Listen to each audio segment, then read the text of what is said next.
हाँ, अक्सर लोग मुझसे ये सवाल पूछते हैं कि कैसा लगता है कि जब बच्चा एडीएचडी होता है, तो आप अपने किसी भी नॉर्मल बच्चे को एडीएचडी से कंपेयर नहीं कर सकते। एडीएचडी जो बच्चे होते हैं वो डिफरेंट होता है, attention deficit hyper activity disorder.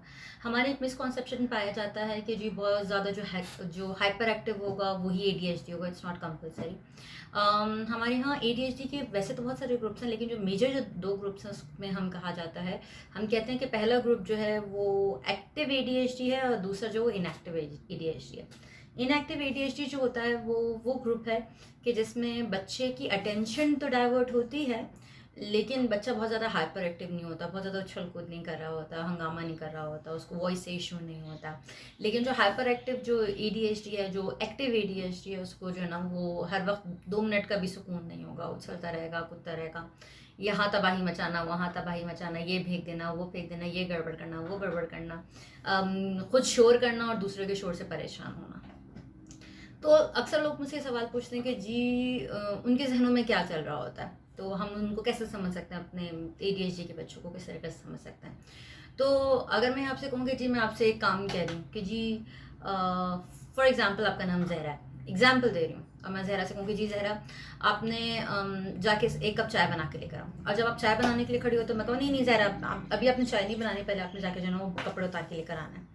आप फिर वो चाय बीच में छोड़ के कपड़े उतारने के लिए चले जाओ। आप फिर कहा नहीं नहीं नहीं अभी आपने कपड़े नहीं उतारना, अभी वहाँ से आइए, पहले झाड़ू लगाने। तो वो झाड़ू लगानी शुरू कर दे। फिर मैं कहूँ नहीं नहीं अभी आपने ये काम नहीं करना, अभी आपने दूसरा काम पहले करना है, पहले वो कीजिए। आखिर में क्या होता है, आखिर में होता है कि कोई एक काम भी पूरा नहीं हुआ हुआ होता। ना तो चाय बनी हुई होगी, ना पूरे कपड़े उतरे हुए होंगे, ना कपड़े धुले हुए होंगे, ना झाड़ू लगी हुई है, क्योंकि मैं बार बार उसको इंटरप्ट कर रही हूँ और उसको बार बार रोक रोक के जो ना कोई और काम कहीं चले जा रही हूँ।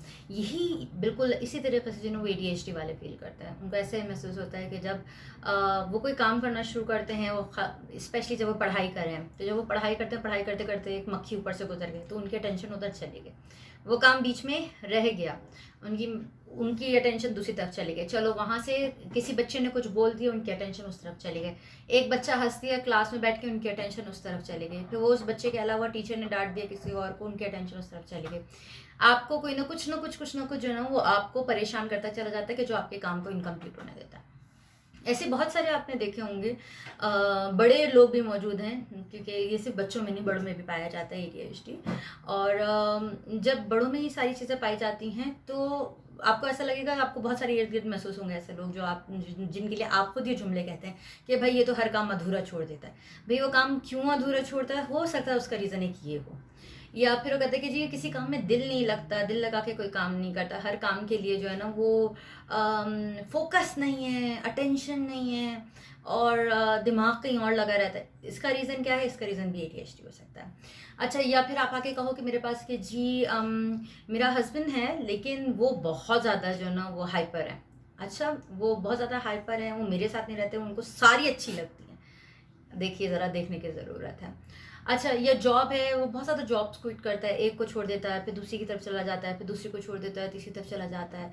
अच्छा जी, वो कारोबार कर रहा है, लेकिन वो कारोबार भी जो है वो सही नहीं कर रहा। कभी किसी काम का कारोबार शुरू करता है, उसका फोकस ही नहीं है कहीं पे, कभी कोई काम शुरू कर देता है तो कभी कुछ कर देता है।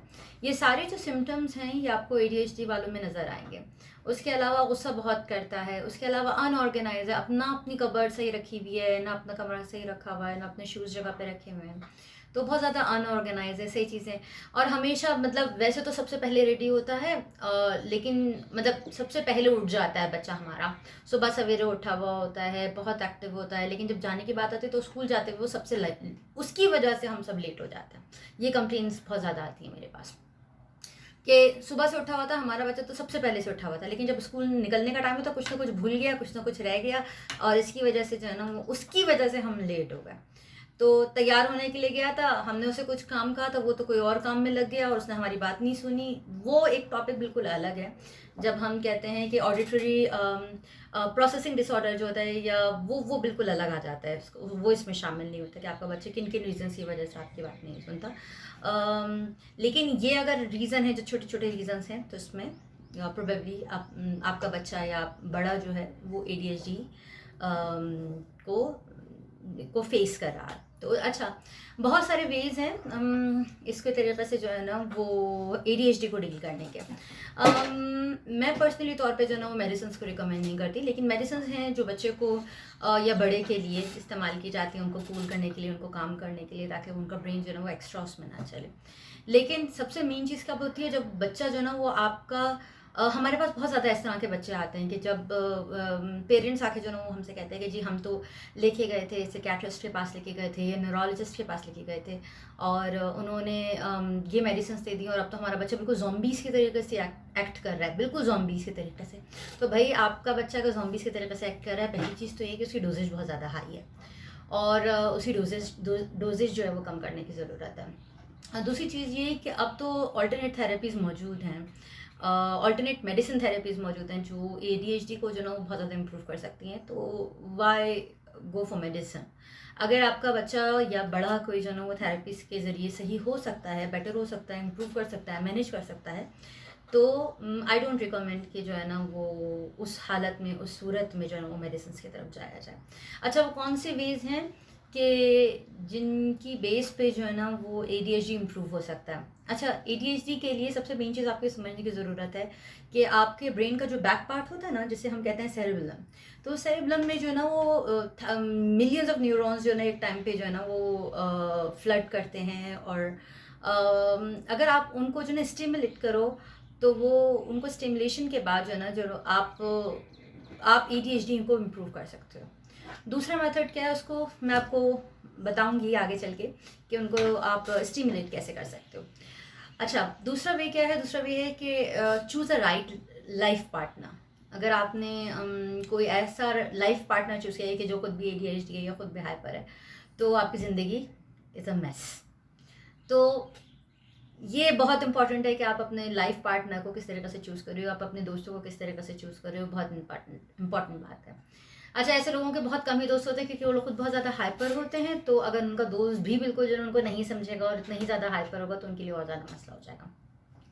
अच्छा, फिर उसके बाद क्या आती है? Choose a right job.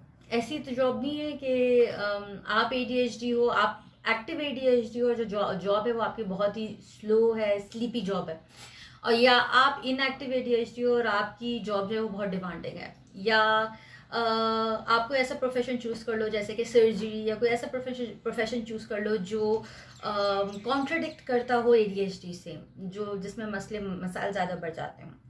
तो उस सूरत में क्योंकि काम रखने के लिए समटाइम्स मेडिसिन की ज़रूरत पड़ती है, तो ये प्रोफेशन ही ऐसा ही नहीं होता। तो चूज़ अ राइट जॉब कि आपके लिए सही जॉब क्या होगी। ये हो गई 3 चीज़ें, सेरेब्रम को स्टिमुलेट करना, राइट लाइफ पार्टनर ढूंढना, राइट जॉब ढूंढना। चौथी चीज़, चूज़ योर राइट हार्ट। तो आप हर कोई हार्ड वर्क करता है, लेकिन अगर आप फॉर एग्जांपल अगर मेरे पास एक बच्चा आया हुआ है और वो एडीएचडी है और मैं उसको बहुत इजी समझ दूँ, इजी काम दूँ, बहुत इजी जॉब्स दूँ, तो वो बच्चा क्या करेगा? अल्टीमेटली बोर होके उसकी अटेंशन कहीं और चली जाएगी। तो अब आपका हार्ड कुछ भी हो सकता है, आपका हार्ड हो सकता है कुकिंग हो, आपका हार्ड राइटिंग बुक हो, आपका हार्ड गार्डनिंग हो, आपका हार्ड ड्राइविंग हो, आपका हार्ड कुछ भी हो सकता है। तो या आपके बच्चे का हार्ड कुछ भी हो सकता है, उसके लिए हो सकता है कोई गेम हो, क्रिकेट हो, सॉकर हो, कोई इस तरीके से हो, तो वो भी इम्पोर्टेंट है। अच्छा, फिर उसके बाद आती है कि जी थेरेपीज़ जो है ना वो कौन कौन सी बेटर हैं एडीएचडी के लिए। हम वैसे तो बहुत सारी थेरेपीज़ कराते हैं एडीएचडी के लिए, क्योंकि डिपेंड हर बंदे के लिए अलग तरह की जो है थेरेपी डिज़ाइन की जाती है। तो कुछ लोगों के लिए अगर हम ये कहते हैं कि जी कैंडल जो होती है, उसको जो शमा जिसे कहते हैं, मोमबत्ती जिसे कहा जाता है, तो वो कैंडल को जो है लाइट करके जो उसका जो शोला है, जो इसकी लाइट है, उस पर फोकस कराया जाए, तो उसको दिखाया जाए कि हाँ, बच्चे से कहा जाए कि इसके इसके जो जो शोला है, इसका जो लाइट है, इसके जो फ्लेम से आपने अपनी जो ना वो आँखों को हटाना नहीं है। आप ये करा सकते हो।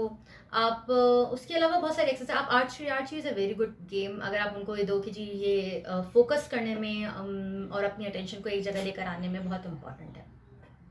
अच्छा, उसके अलावा मज़हब में भी कहा जाता है कि तीरंदाजी सिखाओ अपने बच्चों को, और उसका रीज़न ये बेसिक, अगर आप बैकग्राउंड में जाएंगे ना तो वो उसका बेसिक रीज़न आपको यही मिलेगा कि ये आपके फोकस करने में, आपके टारगेट को अचीव करने में, आगे आपके टारगेट को हासिल करने में जो हार्मोन्स आपके ब्रेन में रिलीज़ होते हैं, ऑक्सीटॉक्सिन वगैरह, उसको उसकी रिलीज़ उसके सही तरीके से रिलीज़ होने में ब्रेन में, उसमें इम्पॉर्टेंट होता है।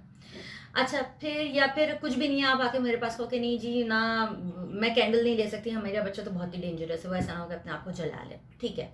और आर्चरी मैं नहीं करा सकती, वो अपने आप को नुकसान पहुंचा देगा, कुछ इस तरीके से कर देगा। मेरे पास कुछ इस तरीके से नहीं है, और या मैं अफोर्ड नहीं कर सकती कि मैं जो है ना वो बो एंड हैरो लेकर आऊँ, निकाल के खरीद के लेकर आऊँ, ये कुछ इस तरीके से। आप मुझे आसान आसान बताएं जो मैं हर वक्त करा सकती हूँ। ठीक है, आसान आसान बताती हूँ जो आप हर वक्त करा सकती हैं। सुई धागा हर घर में मौजूद होता है। अपने बच्चे को रोजाना 15 मिनट की प्रैक्टिस कराइए कि सुई में धागा डालें। बहुत मुश्किल काम है, औरतों को तो अल्लाह ने खास तौर पे स्पेशली वो दी हुई है निगाहें कि वो ये कर सकती हैं, लेकिन जब मर्द करने की कोशिश करते हैं, कभी एक आंख बंद करते हैं, कभी दूसरी आंख बंद करते हैं, वो करने की कोशिश करते हैं। इसी वजह से औरतों में ADHD कम पाया जाता है, और या मैं ये कहूँ कि इतना ज़्यादा रिकग्नाइज नहीं है औरतों में एज़ कम्पेयर टू मर्दों के। मर्दों में इसी वजह से ADHD ज़्यादा पाया जाता है क्योंकि वो जो बारीक चीज़ों पे जो फोकस करना होता है वो नहीं करते, और ना ही उनको सिखाया जाता है। जबकि अगर आप देखें, मैं ज़्यादा मज़हब की बात नहीं करती, लेकिन अगर मैं ये देखूँ कि जी मज़हब में भी तो ये कह रहे हैं कि रसूल अकरम अपना जूता खुद सीते थे, खुद करते थे सारी चीज़ें। तो वो क्यों करते भाई, सुई में धागा उनको कोई और तो डाल के नहीं देता था ना, वो खुद ही डालते थे। तो ये चीज़ें, छोटी छोटी चीज़ें जो ना वो बहुत इंपॉर्टेंट होती हैं, आपकी लाइफ को भी चेंज कर सकती हैं, आपकी लाइफ को इम्प्रूव कर सकती हैं। और इसके अलावा बहुत सारी एक्सरसाइजेस हैं जो मैरिड मर्दों के लिए भी कराई जाती हैं, मैरिड वुमेन के लिए भी कराई जाती हैं। और उसके अलावा बहुत सारी एक्टिविटीज़ हैं जो आपको ADHD की आपको मिलेंगी, यूट्यूब पे भी मिल जाएंगी, और मेरी वेबसाइट पे भी मिल जाएंगी, मेरे फेसबुक पे भी मिल जाएंगी, मेरे चैनल पे भी मिल जाएंगी। और इसके अलावा भी अगर आपके पास कोई सवाल हो तो please feel free to ask me in a comment section, and please like and share my video, and don't forget to subscribe my channel. Hopefully कि आपके लिए जो है ना वो काम कर रहा होगा आज का सेशन, और I will see you in my next video. Thanks. Bye bye.